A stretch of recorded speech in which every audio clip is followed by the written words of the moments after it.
তবে আমরা গেল কয়েকটা সিরিজ ধরে দেখছিলাম যে খুব ব্যাটিং গ্লাভস করছিল, কিন্তু লাস্ট ম্যাচটা দুর্দান্ত। এটা কি মানে সিনিয়র ক্রিকেটাররা সুক্তা সব সিনিয়র ক্রিকেটাররা আসার কারণে কি দল বুস্ট আপ করেছে, নাকি মানে হঠাৎ করে আসলে বুস্ট আপটা কি? আমার কাছে মনে হয় লাস্ট আমরা 8 মাস শুধু টি-20 নিয়ে আমরা কনসেন্ট্রেট করেছি। বাট আপনি যদি দেখেন যে প্রিভিয়াস টাইম এক্সেপ্ট অস্ট্রেলিয়া বাদে আমরা ওয়ানডেতে কিন্তু ফর্মেটে ভালো ছিলাম। তো হ্যাঁ, সুক্তা ব্যাক করাতে এক্সপিরিয়েন্স একটা বড় ম্যাটার্স। আর সুক্তার আমার কাছে মনে হয় যে লাস্ট 1 বছরের আগে যেই সুক্তা ছিল এখন থেকে মানসিকতার দিক দিয়ে অনেক স্ট্রং।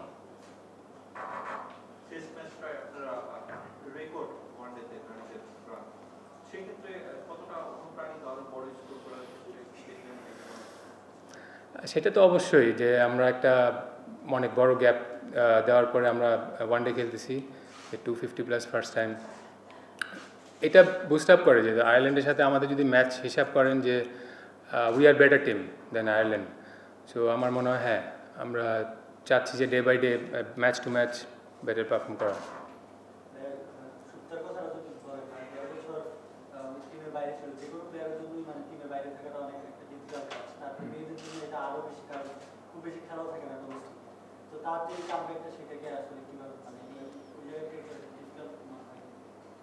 ডিফিকাল্ট আমার কাছে মনে হয় Sukta very hard working girl. আমার কাছে মনে হয় ও যে প্র্যাকটিসের প্যাটার্ন ওর আগে থেকেও ভালো ছিল, যে ও সালাউদ্দিন ভাইয়ের কাছে সবসময় ওর নার্সিংয়ে ছিল। তো আমার কাছে যেই জিনিসটা ওর পার্সোনালি আমার কাছে সবচেয়ে ভালো লেগেছে যে ওর যে খেলার প্যাটার্নটা এবং ওই মানে যেই প্রসেসটা সেটা ও ব্যাক করেছে নিজের খেলাটাকে। সো সেইটার জন্য হয়তো আমার কাছে মনে হয় মানসিকভাবেও অনেক অনেক বেটার আমার কাছে মনে হয় এখন। সচরাচর হয় কি আমরা ওয়ানডে বা টি-20 অনেক বেশি গড় করি, কিন্তু এই সিরিজের শুরুটা বেশ ভালো হয়েছে। তো প্লেয়ারদের মাইন্ডসেটটা কি থাকে যে তারা ক্রিকেটে গিয়ে কি করবে? আপনি তো ব্যাটিং, আপনি তাদেরকে আদৌ কি আপনি যদি দেখে থাকেন, হ্যাঁ আমাদের মেয়েদের ক্রিকেটে ডট বল হবে এটা, এবং এই টাইপের উইকেটের ডট বলের রেশিওটা হওয়াটাই স্বাভাবিক। বাট একটা পজিটিভ দিকও আমার বলতে হবে যে আমরা কিন্তু ওই যে 252 রেকর্ডের মধ্যেও কিন্তু আরেকটা রেকর্ড যে আমরা ফার্স্ট টাইম 27 বাউন্ডারি মেরেছি। তো এইটা কিন্তু ধরেন আপনার একটা আমাদের বড় টিমের সাথে কিন্তু ডিফারেন্সটা হয়ে যায় যে ডট বলের রেশিওটা হচ্ছে ওদেরও ডট বল থাকে, বাট ওরা বাউন্ডারিটা বেশি মারে। বাট এই বাউন্ডারিটা অপশনটা আমাদের এখন বাড়ছে। সো হোপ নেক্সট 2 ম্যাচেও আমরা সেম ধারাবাহিকতা ধরে রাখবো।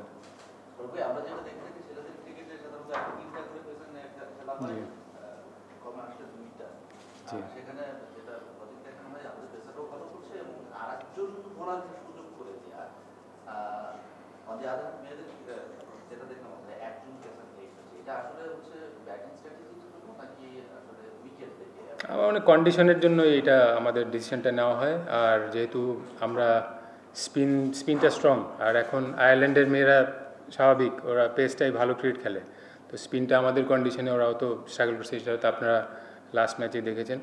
হ্যাঁ, হয়তো যদি ভালো ট্র্যাক বা স্পোর্টিং ট্র্যাক হয় হয়তো আমরা চিন্তা করবো অদূর ভবিষ্যতে যে পেস বোলার দুইটা নিয়ে খেলার।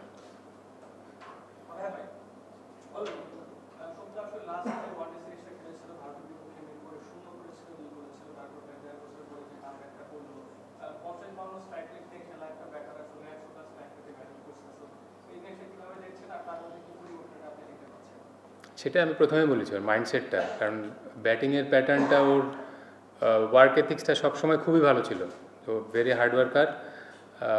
হ্যাঁ, মেয়েদের ক্রিকেটে এই ধরনের ইনিংস আসলে খুব একটা আমাদের বাংলাদেশে খুব একটা দেখা যায় না। আর এটা ভালো লাগতেছে যে আগে আপনারা সবসময় বলতেন আমরা একজনের উপরেই ডিপেন্ডেন্ট, বাট আমরা এখন মনে হচ্ছে যে সবাই capable for scoring runs.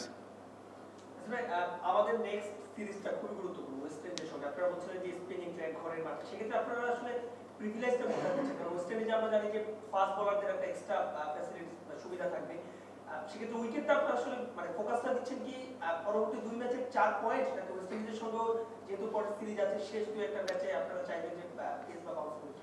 4 point না, আমার হিসাব করতে মনে হয় কালকের জন্য 2 পয়েন্টটা ইম্পর্টেন্ট।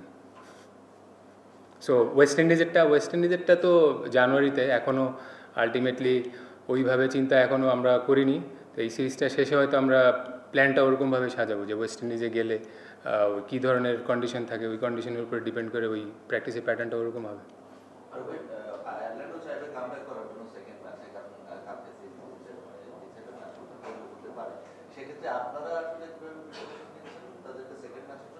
যে যেটা কোনো চেঞ্জেস আসছে কিনা, কোনো সম্ভাবনা আছে কিনা এটা? চেঞ্জেসটা আসলে আমি বলতে পারবো না, বাট আমাদের মনে প্রসেসটা সেম থাকবে, যে আমরা যেইভাবে খেলে আসছি সেটাই আমরা রিপিটেশন যদি করি হয়তো আয়ারল্যান্ডে আমার কাছে মনে হয় ভালোই হবে রেজাল্ট। আমরা অনেক সময় দেখি যে অ্যাওয়ে সিরিজে স্কোয়াড 16 জন 17 জন অনেক সময় বেশি থাকে, তো ঘরের মাঠে ম্যাক্সিমাম সময় 15 জন থাকে। জি নতুন একটা মানে সংযুক্তি আছে যে দিলার আক্তার, জি আসলে তিনি অনেকদিন পর ব্যাক করেছেন, তবে কোনো ইনজুরির কারণে নাকি আসলে ব্যাকআপ একটা এক্সট্রা? আমার মনে ব্যাকআপ একটা এক্সট্রা ইয়ের জন্য, এটা আসলে এটা আমারও বিষয় না, এটা তো সিলেকশন প্যানেল বলতে পারবে। তার ব্যাটিং কোনো চেঞ্জেস দেখছেন কি কার? দিলার আক্তার? হ্যাঁ, দিলার আক্তার তো লাস্ট আমাদের প্ল্যানিংয়ে ছিল, লাস্ট কিন্তু 8 মাস আমরা ইভেন তো T20 ওয়ার্ল্ড কাপেও ছিল, ইভেন যেহেতু খেলার মধ্যে ছিল আমরা বেশি প্রেফার করেছি। আচ্ছা, সন্ধ্যার ব্যাটিংটা নিয়ে একটু জানতে চাচ্ছিলাম। সচরাচর এমন পাওয়ার হিটার মানে বাংলাদেশের ছেলেদের ক্রিকেটও পাওয়ার হিটার কম থাকে, তো সে যে পজিশনে ব্যাট করে তার পাওয়ার হিটিংটা জোরটা ধরে। তো 6 মারতে পারে, আন্ডার-19 ওয়ার্ল্ড কাপে দেখেছিলাম তার একটা 6 বেশ ভাইরাল হয়েছিল, মানে অস্ট্রেলিয়াও বেশ প্রশংসা করেছিল, আর তার মধ্যে একটা 6 মারল, যেটা খুব সম্ভবত 12 বা 13 ম্যাচ পর বাংলাদেশের কোনো ব্যাটারের 6। তো তার ব্যাটিংটা নিয়ে একটু স্বর্ণাকে যদি আমি রেট করি, বাংলাদেশের যদি ভবিষ্যৎ চিন্তা করেন, আমি মনে করি স্বর্ণাই one of the finest player, but ওকে এত তাড়াতাড়ি আসলে প্রেশারটা আমরা প্রেফার করি না, তো আস্তে আস্তে গ্রুমিংটা হোক। হ্যাঁ, স্বর্ণার ক্যাপাবিলিটি অনেক দারুণ পাওয়ার হিটিংয়ের, যে আমার কাছে মনে হয় যে পুরো টিমে যদি ও যদি ঠিকমতো নার্সিং করে তো he will be the world standard. Sorry she opponent নিয়ে বলছেন, মানে অপোনেন্ট একটা ম্যাচ ওরা যেভাবে হেরেছে মনে হয় প্রত্যেকটা কমপ্লিট করতে হবে, তারপরেও নেক্সট ম্যাচটা আপনারা যেভাবে দেখেন এবং ওদেরকে তার কেমন রেট করবে?